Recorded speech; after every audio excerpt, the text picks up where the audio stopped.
masih membahas surat Siratul Mustafa alaihi salatu wassalam, Muhammad ibn Abdullah, sirah orang pilihan Nabi kita, Nabi besar Muhammad sallallahu alaihi wasallam.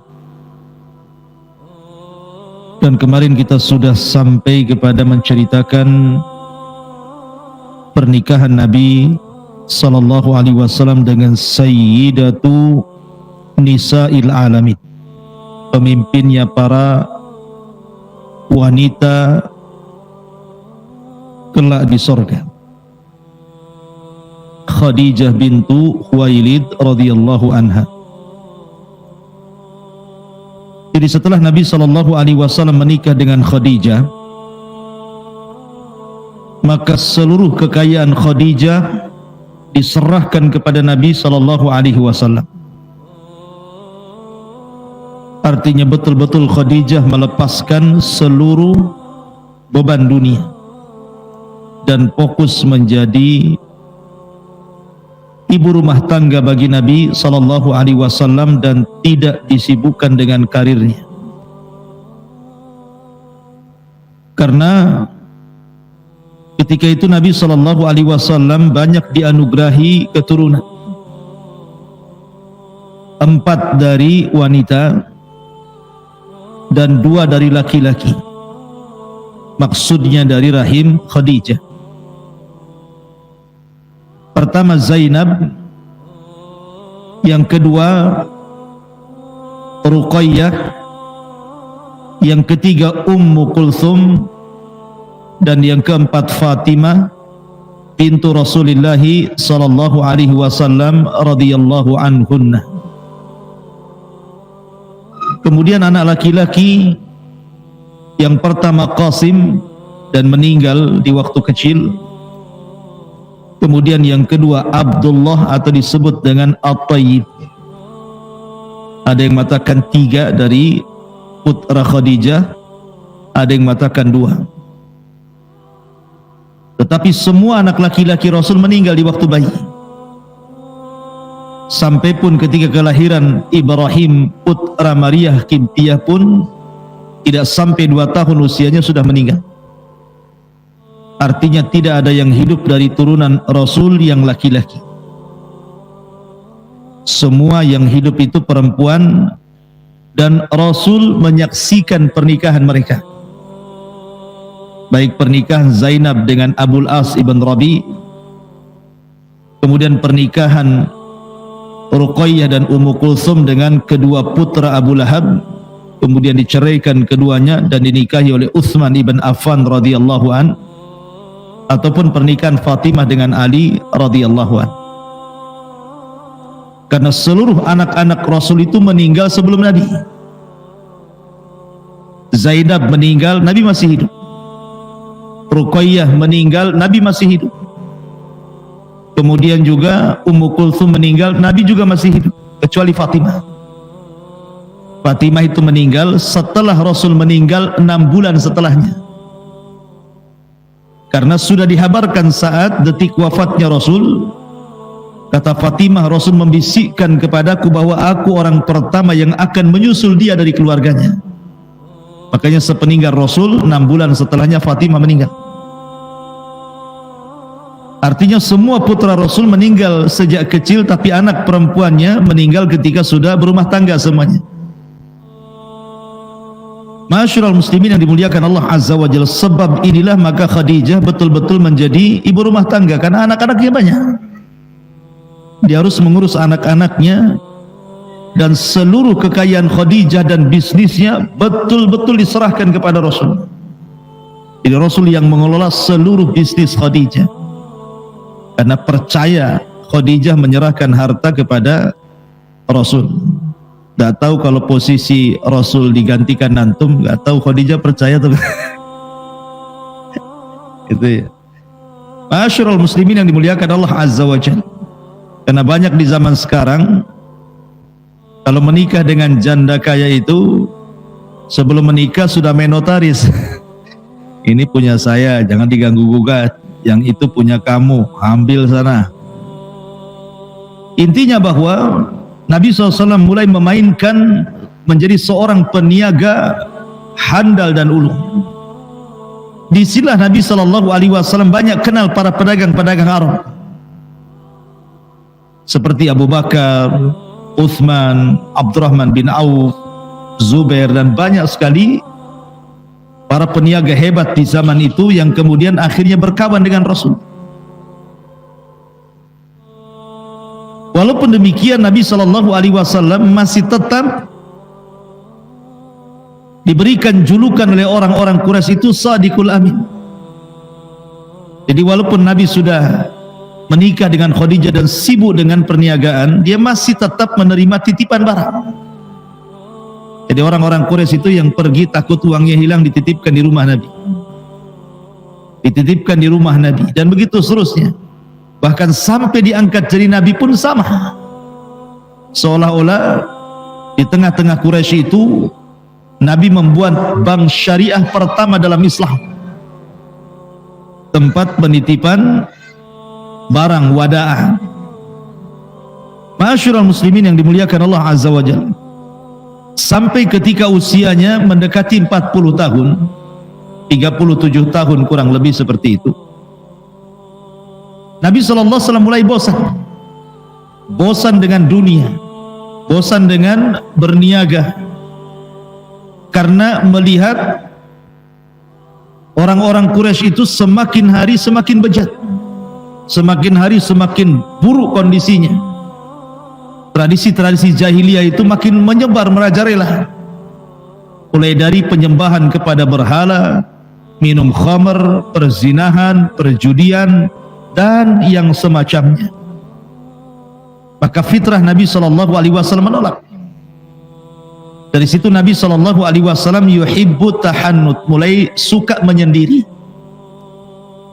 Terkadang dia pergi ke Muzdalifah 1 bulan, terkadang dia pergi ke Mina, terkadang dia pergi ke tempat-tempat untuk tafakkur.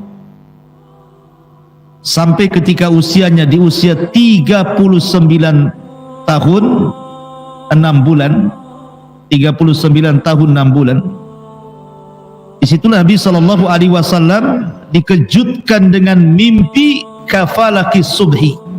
Mimpinya itu seperti falak subuh. Apa maksudnya?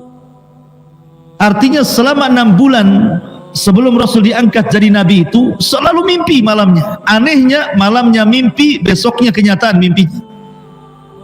Setiap beliau mimpi mesti terjadi mimpinya, persis seperti yang dimimpi kejadiannya. Makanya seperti falak subuh. Dan begitulah para nabi, terkadang beli dengan mimpi, seperti Yusuf dalam penjara mentakwilkan mimpi. Ibrahim alaihi salatu wassalam juga ketika mendapatkan perintah untuk menyembelih Ismail pun dimulai dengan mimpi, dan mengatakan kepada Ismail, ya bunai inni ara fil manami anni adzbahuka fangdur madza tara. Wahai anakku, semalam aku bermimpi aku menyembelih kamu, bagaimana pendapatmu? Dan mimpinya para nabi adalah perintah Allah dan wahyu. Jadi Nabi SAW sebelum diangkat menjadi Nabi dan Rasul dimulai dengan mimpi dulu, asik mimpi saja malamnya. Tapi anehnya mimpinya menjadi sebuah kenyataan. Malam mimpi, besoknya terjadi. Malamnya mimpi, besoknya terjadi. Dan itu selama 6 bulan. Ketika genap usianya di 40 tahun, maka Nabi SAW bermimpi.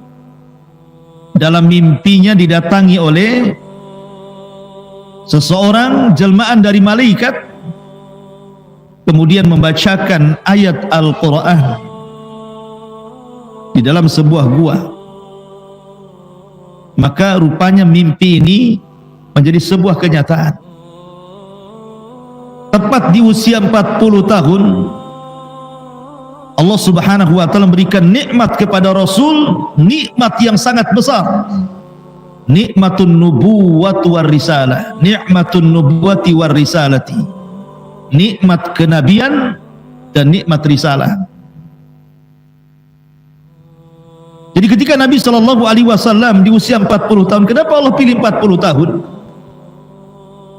Karena usia 40 tahun itu usia lagi matang-matangnya. Makanya Allah mengatakan, falamma balagha arba'ina sanatan qala rabbi auzini an ashkura ni'mataka allati an'amtu alai wa ala walidayya. Biasanya orang kalau sudah usia 40 tahun itu matang otaknya, secara emosi sudah stabil, nikmat pun secara global sudah diberikan Allah. Karena biasa di usia 40 tahun itu sudah berumah tangga, di usia 40 tahun sudah punya anak, di usia 40 tahun biasanya sudah ada pekerjaan yang mapan, di usia 40 tahun sudah bisa merendahkan emosi, di usia 40 tahun bisa berpikir, bisa menimbang. Makanya kemudian usia ini ada rahasia di balik 40 tahun itu. Kenapa Rasul di usia ini diangkat jadi nabi? Kan bisa saja Allah angkat di usia 30 tahun, di usia 25 tahun supaya lagi kencang-kencangnya kan gitu ya. Tapi tidak, Allah mengangkat Rasul di usia 40 tahun. Karena disitulah memang matang-matangnya usia manusia. Makanya penduduk sorga pun usianya antara 40 sampai 43 tahun kan.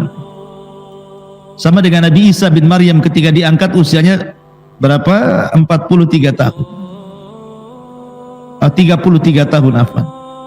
Jadi penduduk Nabi sallallahu alaihi wasallam diangkat menjadi nabi dan rasul di usia 40 tahun. Bagaimana kisahnya? Jadi suatu ketika Nabi sallallahu alaihi wasallam tepat di bulan Ramadan. Lebih tepat lagi di 10 akhir Ramadan. Lebih tepat lagi di tanggal-tanggal ganjil bulan Ramadan, di 10 akhir Ramadan. Bisa 21, bisa 23, bisa 25, bisa 27, bisa 29. Nabi SAW sudah 1 bulan tahannud, beriktikaf di dalam gua yang disebut dengan Gua Hira. Disitulah Nabi SAW tafakkur. Tiba-tiba ketika dia sedang tafakkur, datang malaikat Jibril dalam bentuk manusia. Ingat, Jibril itu kalau datang menemui Rasul pasti akan berpenampilan dengan penampilan yang indah, yang bersih, yang tampan, yang ganteng supaya tidak menakuti. Masuk dia ke dalam gua, kemudian mengucapkan salam, assalamualaikum ya Muhammad. Nabi bingung,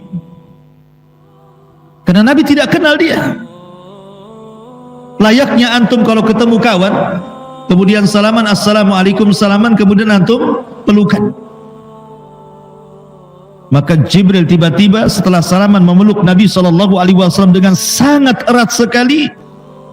Kemudian Jibril mengatakan di telinga Rasul SAW, Iqra ya Muhammad, Iqra ya Muhammad, baca wahai Muhammad. Nabi ini ummi, tidak bisa baca, tidak bisa nulis. Maka Rasul mengatakan, ma'ana biqari, aku tidak bisa baca. Tapi Jibril kemudian kedua kalinya menyebut Iqra dengan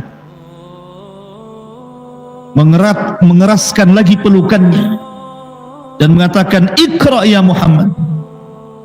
Rasul tetap mengatakan, ma'ana biqari. Yang ketiga kalinya Rasul makin menekan pelukannya sehingga Rasul keluar keringatnya karena ketakutan dan mengatakan, Iqra ya Muhammad. Nabi SAW mengatakan, ma'ana biqari. Subhanallah, Sayyidul Malaika memeluk Sayyidul Anbiya'i wal Mursalin. Kedua pemimpin langit dan pemimpin bumi berpelukan di sini.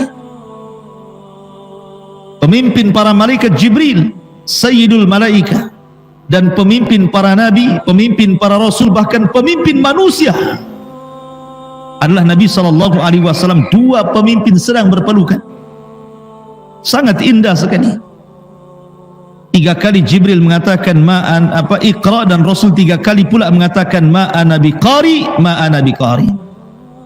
Akhirnya Jibril pun kemudian mentalkinkan kepada Nabi SAW, Iqra bismi rabbikal ladzi khalaq, khalaqal insana min 'alaq, Iqra wa rabbukal akram alladzi 'allama bil qalam 'allamal insana ma lam ya'lam.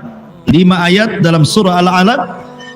Inilah 5 ayat pertama kali turun kepada Rasul dari surah Al-Alaq, yang sebelumnya belum pernah Quran turun kepada Nabi sallallahu alaihi wasallam, dan itu peristiwanya tepat di malam Lailatul Qadar. Makanya Allah Subhanahu wa taala berfirman, "Inna anzalnahu fi Lailatul Qadar." Sesungguhnya kami turunkan Al-Qur'an di malam Lailatul Qadar.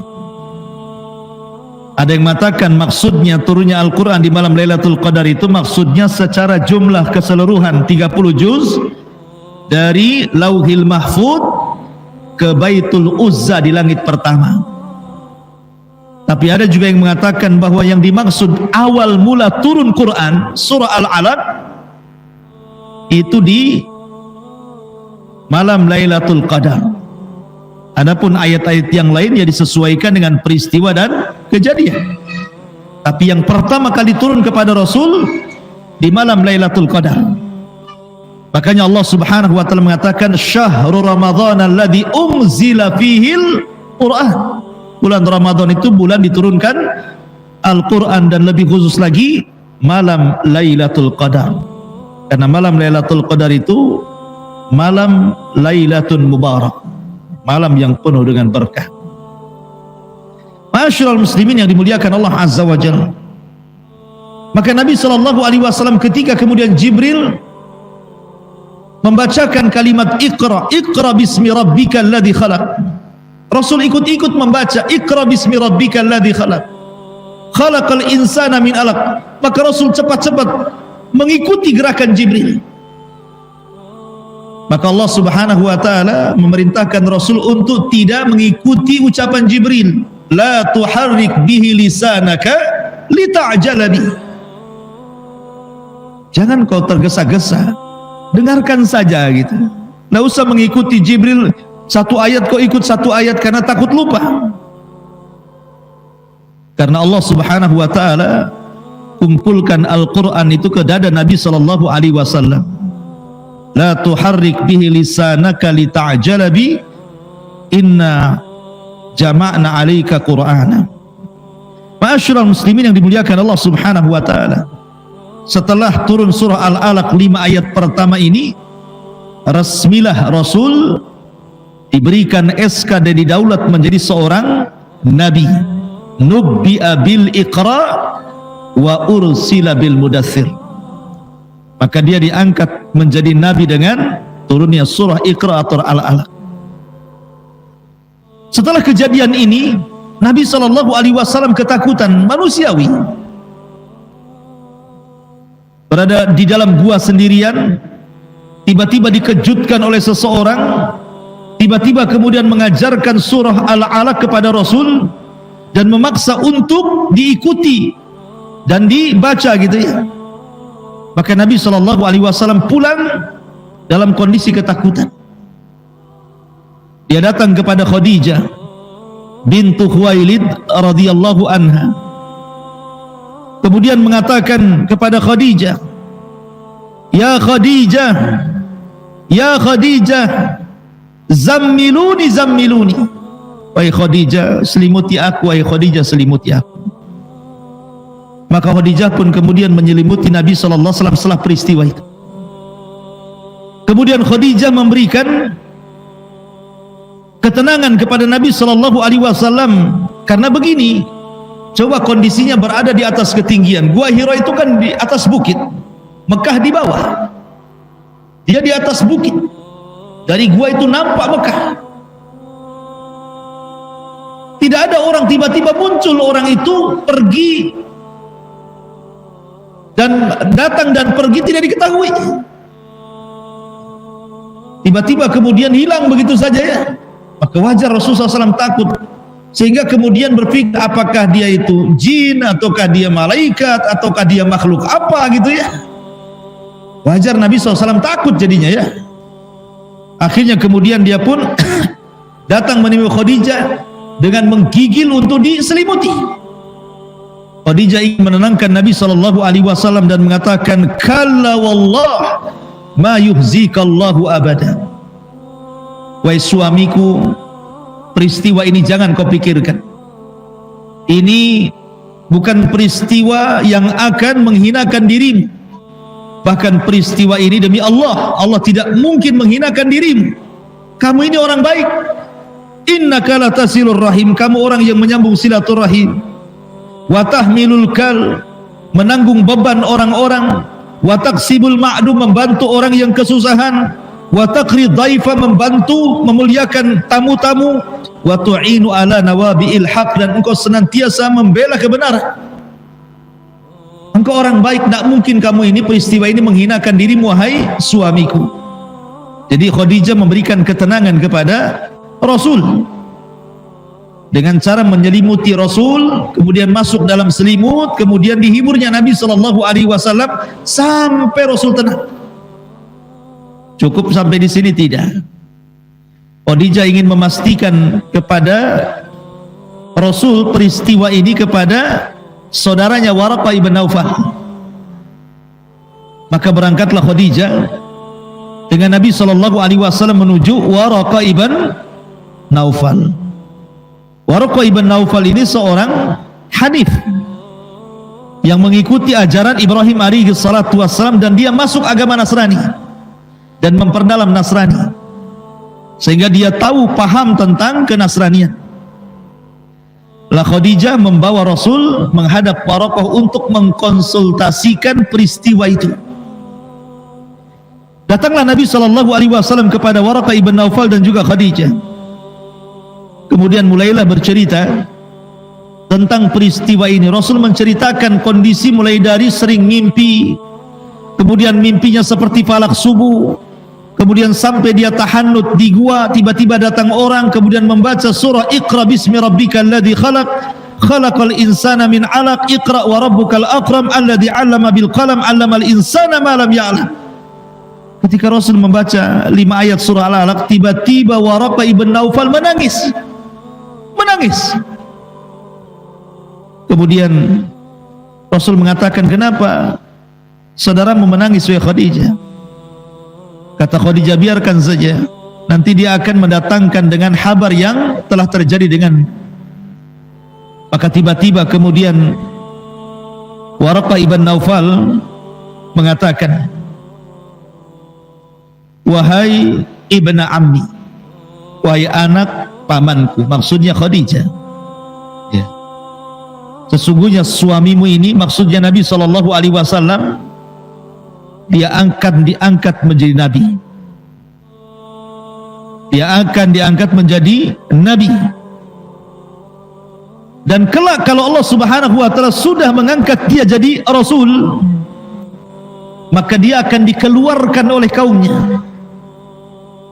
Nabi kaget ketika Waraqah mengatakan dia akan dikeluarkan dari kaumnya. Rasul langsung menyela-nyela, awa mukhriji qaumi, wahai Waraqah, apakah kaumku akan mengusir diriku padahal aku ini ibnul Arab, saya anak dari pemimpin Arab Abdul Muttalib, kenapa saya dikeluarkan, kenapa saya diusir gitu ya? Maka Waraqah mengatakan, ya Muhammad, apapun yang kau bawa atau siapapun yang membawa apa yang kau bawa, kecuali pasti akan diusir, kecuali pasti akan dibunuh, kecuali pasti akan disakiti. Tetapi tenang, Allah Subhanahu wa taala akan menjagamu. Kata Waraqah, seandainya laitani akunu hayyan id yukhrijuka qaumuk, kalau seandainya aku masih hidup wahai Muhammad ketika kaum mengeluarkan kamu dari Mekah ini, apa kata Waraqah ibn Naufal? Tentu aku yang akan terdepan menjadi pembela dirimu. Dari sini menunjukkan bahwa Waraqah ibn Naufal beriman kepada Nabi SAW, karena dia berjanji kalau seandainya ketika Allah mengutus engkau menjadi Nabi dan Rasul dan kau mengeluarkan dirimu dari kaummu ini, maka saya akan membelamu. Menunjukkan Waraqah beriman dengan Nabi SAW. Sehingga ada khilaf para ulama tentang siapa yang beriman dari kalangan orang dewasa. Ada yang mengatakan Waraqah, ada yang mengatakan Abu Bakar Siddiq radhiyallahu anhu. Ma'asyiral muslimin yang dimuliakan Allah Azza wa Jalla. Maka dari sini Khadijah dan Rasul sallallahu alaihi wasallam mendapatkan maklumat dari Waraqah bahwa suaminya akan diangkat bukan hanya jadi nabi tapi jadi rasul. Maka hari pertama lewat setelah konsultasi kepada Waraqah, hari kedua, hari ketiga, 1 minggu, 1 bulan, Nabi SAW kemudian balik lagi ke gua, tidak tampak juga Jibril datang lagi. Bulan kedua tidak juga Jibril datang. Bulan ketiga Jibril tidak datang lagi. Bulan keempat, bulan kelima, sampai bulan keenam, 6 bulan setelahnya Nabi mulai sempit dadanya, sehingga mungkin bahasa kita, betul tuh Waraqah ini cerita nih, ya gitu loh bahasa kitanya.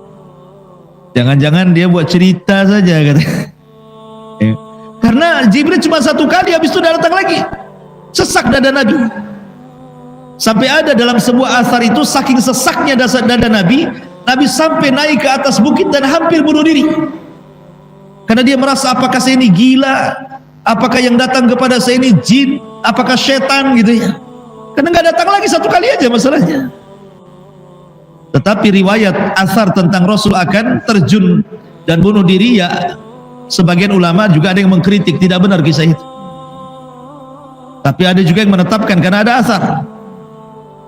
Tiba-tiba ketika Nabi SAW naik ke atas bukit, sudah sesak di dadanya, dari langit tiba-tiba ada yang memanggil dia, ya Muhammad, ya Muhammad, irfa ra'sak, wahai Muhammad, angkat kepalamu. Ketika dia mengangkat kepala, rupanya Jibril datang dalam bentuk asli. Kalau pertama kan dalam bentuk manusia nih, ini dalam bentuk asli, sedang duduk di antara langit dan bumi, terbentang 600 sayap, yang 1 sayap saddal ufuk. Saddal ufuk itu artinya panjangnya mulai terbenam sampai terbitnya matahari. Jadi kalau kita melihat ke depan, sayap Jibril, melihat ke belakang, sayap Jibril, ke samping kiri kanan, sayap Jibril, seolah-olah langit ditutupi oleh sayap Jibril. Dan tidak ada yang mengetahui tentunya kecuali Rasul. Yang diperlihatkan, Jibril menampakkan dalam bentuk asli, memiliki 600 sayap dan sangat besar sekali, dan memanggil-manggil Nabi SAW. Sontak saja Rasul makin takut. Ketemu orang dalam gua saja sudah takut, macam mana pula ketemu Jibril dalam bentuk rupanya yang asli. Ibaratnya antum datang ke hutan Jabal Uhud sana, ketemu dinosaurus kan, itu apa enggak minggat? Tungganglah, jangan dinosaurus lah, ular sawah saja tuh udah ketakutan. Jangan ular sawah, ada orang yang takut kecoa, ikhwan. Ada kecoa terbang di rumah, takut ngambil sapu. Bukan kecoa yang diperang itu, listrik kena perang sama dia, sama gagang sapu, saking takutnya. Ini yang ditampakkan makhluk besar. Lari Nabi SAW. Jibril terus memanggil-manggil, ya. Ma'asyiral muslimin yang dimuliakan, sampai akhirnya dia sampai di rumahnya, kemudian pintu tidak tertutup, langsung masuk ke kamar. Kemudian dia memanggil-manggil Khadijah, dathiruni ya Khadijah, dathiruni, aina Khadijah, di mana Khadijah, sambil menggigil ketakutan. Kemudian mengambil selimut, masuk ke dalam selimut. Rupanya Jibril, suaranya masuk ke dalam selimut. Ya ayyuhal muddathir, qum fa'angdir, wa rabbaka fakabbir, wa thiyabaka fatahhir, war rujza fahjur, wa la tamnun tastakthir, wa li rabbika fasbir. Turun surah Al-Mudaththir. Di balik selimut, ya ayyuhal muddathir, hei orang yang berselimut, qum. Lagi ketakutan dia, disuruh berdiri coba kan. Dia dah takut, Rasul takut, menghindari Jibril, masuk ke dalam selimut. Karena kenapa berselimut? Selimut ini minimalnya mengurangi rasa takut, ikhwan. Antum kalau takut ambil selimut, itu kurang takutnya, itu bisa mengurangi rasa takut. Tiba-tiba kemudian suara Jibril masuk pula ke dalam selimut kan. Hei orang yang berselimut, jangan tidur, qum, berdiri, fa'angdir, berikan peringatan kepada manusia. Qum fa'angdir, wa rabbaka fakabbir, dan bertakbirlah kepada Rabb, wa thiyabaka fatahhir, sucikan, bersihkan pakaian, wa li rabbika fasbir. Jadi Allah Subhanahu wa taala turunkan surah Al-Mudaththir ketika Rasul berada dalam selimut itu. Maka dengan turun surah 5 ayat surah Al-Mudaththir yang sebelumnya 5 ayat surah Al-Alaq, dari sinilah Rasul didaulat menjadi Rasul. Karena diangkat jadi Nabi dengan turun surah Al-Alaq, diangkat menjadi Rasul dengan turun surah Al-Mudaththir. Nubbi'a bil 'alaq wal ursila bil mudaththir. Lalu apa bedanya surah Al-Alaq dengan surah Al-Mudaththir itu? Kenapa Al-Alaq mengangkat Rasul jadi Nabi, kenapa pula Al-Mudaththir mengangkat Rasul jadi Rasul? Karena dalam surah Al-Alaq belum ada perintah menyampaikan. Dalam surah Al-Alaq itu hanya perintah belajar. Iqra, baca. Dan baca itu alat belajar. Orang cerdas karena baca. Belum ada perintah menyampaikan kepada manusia. Makanya belum jadi Rasul. Tapi surah Al-Mudaththir ini sudah perintah. Qum fa'anzir, berdiri, berikan peringatan kepada manusia. Ketika ada perintah itu, jadilah dia Rasul. Nabiyan wa rasula. Raditu billahi wa bil islami dina Muhammadin nabiyan wa rasula. Nubbi'a bil 'alaq wa ursila bil mudaththir. Diangkat jadi Nabi dengan turunnya 5 ayat dalam surah Al-Alaq, dan diangkat menjadi Rasul dengan turunnya 5 ayat dalam surah Al-Mudaththir. Maka dari sini lengkaplah risalah kenabian Nabi sallallahu alaihi wasallam. Setelah kemudian Jibril membisikkan suaranya di dalam selimut, maka Rasul kemudian mulai menceritakan kepada Khadijah kejadian itu. Maka Khadijah langsung teringat apa yang dikatakan Warqah Naufal, dan dia mengatakan, asyhadu annaka Rasulullah, aku bersaksi wahai suamiku, engkau adalah utusan Allah. Maka dia orang yang pertama kali beriman sebelum ada manusia baik perempuan atau laki-laki yang beriman, maka dialah orang yang pertama kali beriman. Dan itu disepakati oleh ulama sejarah, kecuali ada beberapa dai di negeri kita mengatakan bahwa Khadijah itu Nasrani. Biarin sajalah ya. Maka kita katakan bahwa Khadijah Muslimah. Dia orang yang pertama kali masuk Islam dari semua laki-laki dan perempuan. Makanya ketika dari Khadijah, setelah meninggalnya Khadijah itu, maka Nabi SAW langsung teringat Khadijah menyembelih kambing, dibagi-bagikan ke kawan-kawannya. Aisyah cemburu. Aisyah radhiyallahu anha, ya Rasulullah, di depan mulu ada gadis cantik lagi, sementara istrimu yang sudah meninggal itu sudah tua, sudah nggak ada, sudah mati, kok masih sebut-sebut dia juga, katanya. Cemburu dia. Hati-hati antum ya.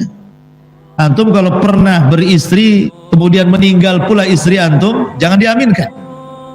Kemudian setelah itu menikah lagi, jangan ceritakan kebaikan istri antum yang sudah meninggal ke istri yang kedua yang masih hidup. Itu mengundang cemburu. Tidak boleh mengundang cemburu, ikhwan.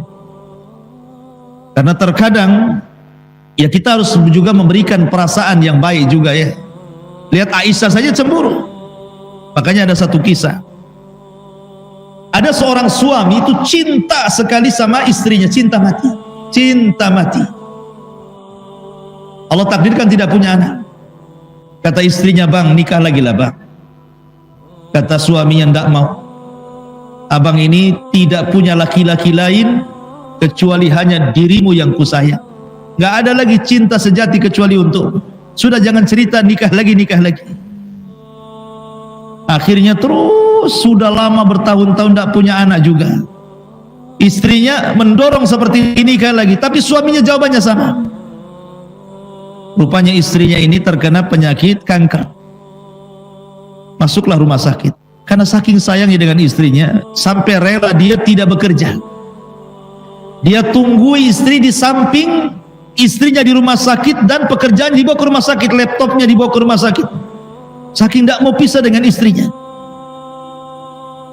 Ketika itu istrinya mengatakan, bang, lihat kondisiku, aku sudah sakit parah, sebaiknya kau nikahlah San. Bayangkan, dalam detik-detik seperti itu suruh nikah. Apalagi ada vonis dokter, usiaku tidak sampai 1 bulan akan meninggal dunia, saya ingin menyaksikan kau menikah lagi. Tapi memang cinta mati tidak mau dia. Kalau antum ada rekomendasi dari istri seperti itu, tidak nunggu 2 hari 2 detik, langsung akan nikah. Masyarul muslimin yang dimuliakan Allah Azza wa Jalla, akhirnya setelah betul-betul menghembuskan sesuai dengan prediksi dokter, hanya dalam beberapa minggu dia meninggallah istrinya. Meninggal istri. Rupanya setelah beberapa hari datang pembantunya, memberikan hadiah kado dari istrinya sebelum wafatnya, dan isinya cermin. Kemudian setelah dibuka, rupanya cermin biasa. Kemudian di balik cermin itu ada surat dan mengatakan, Bang, boleh jadi abang menikah ketika saya masih hidup, abang takut saya cemburu. Sekarang istrimu loh sudah di kuburan, sudah di liang lahat, alam sudah berbeda. Apakah abang tidak mau nikah lagi? Mau cemburu sama siapa? Orang yang sudah dalam kuburan. Subhanallah kan. Akhirnya dia mengatakan dalam surat terakhirnya, tetapi kalau memang engkau sayang kepadaku, kalau Allah takdirkan dengan istrimu yang baru kau dapat keturunan perempuan, berikanlah nama anak perempuanmu itu dengan namaku. Wah, ini cinta sejati nih. Kayak sinetron saja jadi. Ya kan? Tapi ini kan kisah nyata ya kawan. Ya. Masyarul muslimin yang dimuliakan Allah Azza wa Jalla, intinya bahwa Aisyah cemburu kalau Nabi SAW kemudian selalu menceritakan Khadijah ini. Jadi akhir kemudian Rasul memberikan alasan kenapa dia tidak bisa menghilangkan Khadijah di benaknya itu. Sini Aisyah, saya kasih tahu ya. Kemudian Rasul mengatakan, sesungguhnya Khadijah wanita yang pertama kali beriman sebelum ada manusia yang beriman. Khadijah wanita yang pertama kali menginfakkan seluruh hartanya di tengah-tengah manusia bakhil. Khadijah manusia yang pertama kali membenarkan diriku di saat manusia mendustakan diriku. Dan dari rahim Khadijah lahirlah keturunan-keturunan. Siapa yang bisa menandingi Khadijah? Dia orang yang pertama beriman, dia orang yang pertama kali membenarkan, dia orang yang pertama kali menyerahkan hartanya untuk dakwah, dan dari rahimnya lahirlah keturunanku, dan itu tidak ada pada istri-istriku. Wajar kalau aku nyebut Khadijah, begitu maksud. Artinya bahwa Khadijah spesial bagi Nabi SAW sampai tahun wafatnya disebut Amul Hazni, tahun kesedihan. 1 tahun Rasul itu sedih terus. Lihat bantal nampak Khadijah, lihat kursi nampak Khadijah, bahasanya seperti itu. Orang cintakan semua jadi seolah-olah orang yang dicintainya kan. Antum kalau cinta sama orang lihat pohon pisang bisa nggak pada di sini. Makanya orang kalau sudah cinta itu kadang-kadang gila loh. Makanya ada kisah Laila Majnun. Antum tahu Laila Majnun? Laila itu nama perempuannya, Majnun itu nama laki-laki. Majnun itu artinya edan, ya, itu gila, ya, itu sinting mungkin gitu. Sebut Majnun.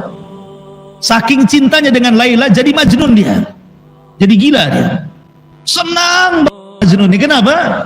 Karena namanya terukir di malam hari. Bahasa Arabnya malam apa? Lailun. Kekasihku ada. Datang di siang hari benci dia. Kenapa? Hilang kekasihnya. Itulah Majnun. Ya. Ketika dia suatu ketika berburu, lapar nih si Majnun nih, berburu, pengen makan. Akhirnya adalah dia binatang yang sedang lari dikejar sama dia. Rupanya seekor kijang. Kijang binatang, bukan kijang mobil. Susah diburu kijang mobil. Dibom kalau kijang mobilnya, nggak bisa dipanah ya. Jadi lewatlah binatang kijang, dipanah sama dia, kena pula kakinya. Kijang kan pandai itu, biasanya dia pura-pura mati. Jadi pura-pura mati, diambillah pisau sama si Majnun ini dan hampir digorok. Tetapi sebelum digorok, dilihatin matanya. Kok matanya sama dengan Laila katanya. Lihat matanya kijang itu sama dengan Laila. Akhirnya dilepas. Kata kawannya, kenapa kau lepas? Jangan dibunuh. Mata dia sama dengan Laila. Majnun kau katanya. Sejak itu disebut Majnun dia. Makanya Laila Majnun gitu ya. Intinya ma'asyiral muslimin yang dimuliakan Allah Azza wa Jalla. Jadi Nabi itu ya tidak juga kemudian Nabi seperti Majnun, tidak. Maksudnya orang kalau sudah cinta kepada istri seperti itu. Nabi SAW sampai terngiang-ngiang, makanya kemudian dicarikan orang yang bisa mengobati penyakit itu. Nikahlah Rasul dengan Aisyah radhiyallahu anha. Dan alhamdulillah ada pengganti, sedikit demi sedikit kan terlupakan. Makanya obat orang yang mencintai istri dan ditinggal mati istri, cepat nikah, cepat nikah lagi. Nah, itu obatnya. Sebab kalau tidak nikah lagi kepikiran terus, bisa kurus kering dia, kurus kering, nggak, akhirnya malas sana sini. Seolah di dunia itu hanya dia saja. Makanya cepat nikah lagi. Yang istrinya meninggal, kalau istrinya masih hidup ya izin dulu. Baik, balik ke cerita tadi. Jadi pertama yang beriman Khadijah bintu Khuwailid. Kemudian setelah itu kan Ali radhiyallahu anhu, itu kan satu atap dengan Rasul. Karena Rasul itu kan sudah lama dididik dan dibesarkan oleh pamannya Abu Thalib, maka jazaul ihsan ilal ihsan. Balasan orang berbuat baik itu dengan kebaikan yang sama. Maka Nabi mengambil salah satu putra Abi Thalib, dididik di rumah dia. Abi Thalib itu kan banyak anaknya, ada namanya Ukail, ada namanya Ali, ada namanya Hamzah gitu. Lah masing-masing orang itu mengambil anaknya Abu Thalib karena fakir. Seperti Abbas, Hamzah dididik oleh Abbas. Kemudian Ali diambil oleh Nabi SAW untuk mengurangi beban Abu Thalib yang miskin. Lah ketika itu Ali usianya 10 tahun. Ketika melihat Khadijah beriman kepada Nabi SAW, ikut-ikut dia beriman dia. Aku pun bersyahadat, annaka Rasulullah, katanya. Engkau juga adalah utusan Allah Azza wa Jalla. Maka ini orang kedua yang beriman dari anak-anak. Di rumah itu ada budaknya Rasul yang dimerdekakan, namanya Zaid ibn Harithah. Zaid ibn Harithah ini sebenarnya hadiah dari Khadijah untuk Rasul. Kenapa? Karena melihat kesedihan dari Rasul ketika meninggal anak-anak laki-lakinya. Karena anak laki-laki, apalagi bagi orang-orang jahiliyah itu zaman dulu, anak emas. Tapi anak perempuan itu tidak suka, makanya orang-orang jahiliyah itu mengubur anak perempuan mereka hidup-hidup. Jadi kalau anak laki-laki lahir itu kebanggaan gitu ya. Makanya Rasul sedih. Melihat kesedihan itulah oleh Khadijah kemudian dicarikan anak laki-laki, ambil anak gitu ya. Dapatlah seorang budak kemudian dimerdekakan, masih kecil Zaid ibn Harithah ini. Kemudian dihadiahkan kepada Rasul supaya menghilangkan kesedihan Rasul karena meninggalnya Qasim dengan Abdullah. Ada penggantinya Zaid kan itu ya, di rumahnya ini. Ketika Zaid sudah besar, sudah remaja, datang pula orang tuanya mau ngambil lagi. Waktu kecil-kecil diserahkan, sudah gede mau diambil gitu ya. Maka kata Rasul, terserah Zaid, kau mau milih aku atau dia. Kata orang tuanya, baliklah kau Zaid, kau akan terus jadi budak di situ, katanya. Maka Zaid mengatakan, seandainya aku jadi budak di samping Rasul, lebih baik dibandingkan jadi orang merdeka di samping kalian, katanya. Dari situ Rasul senang karena Zaid memilih Rasul. Tiba-tiba Rasul kemudian mengatakan, Zaid bukan Ibn Harithah lagi, Zaid Ibn Muhammad. Langsung dinasabkan kepada dirinya. Dan orang-orang pun akhirnya dikasih tahu bahwa Zaid ini anaknya Muhammad. Turun surah Al-Ahzab membantah Nabi SAW, ma ja'alallahu adiyaakum abna'akum. Tidak boleh bapak-bapak angkat menasabkan anak angkat kepada bapak angkatnya. Ud'uhum li'abaihim wa aqsatu indallah. Kembalikan nasab bapaknya, itu lebih adil di hadapan Allah. Akhirnya tidak jadi. Diambil lagi, bukan Zaid bin Muhammad, dibalikin lagi di Zaid bin Harithah. Lah Zaid bin Harithah ini orang ketiga yang beriman di rumah Nabi SAW. Setelah Khadijah, kemudian Ali, kemudian Zaid, kemudian orang luar Abu Bakar Siddiq radhiyallahu anhu, orang keempat. Dari Abu Bakar inilah masuk Islamlah Utsman bin Mad'un, Utsman bin Affan, Zubair, macam-macam. Nanti kisahnya ada sendiri bagaimana permulaan dakwah Nabi Shallallahu Alaihi Wasallam di permulaan Islam. Karena sudah Isya juga dan sudah azan, ya kita tutup. Mudah-mudahan ada manfaatnya. Subhanakallahumma bihamdika asyhadu an la ilaha illa anta astaghfiruka wa atubu ilaik. Allahu ta'ala alam. Assalamualaikum warahmatullahi wabarakatuh.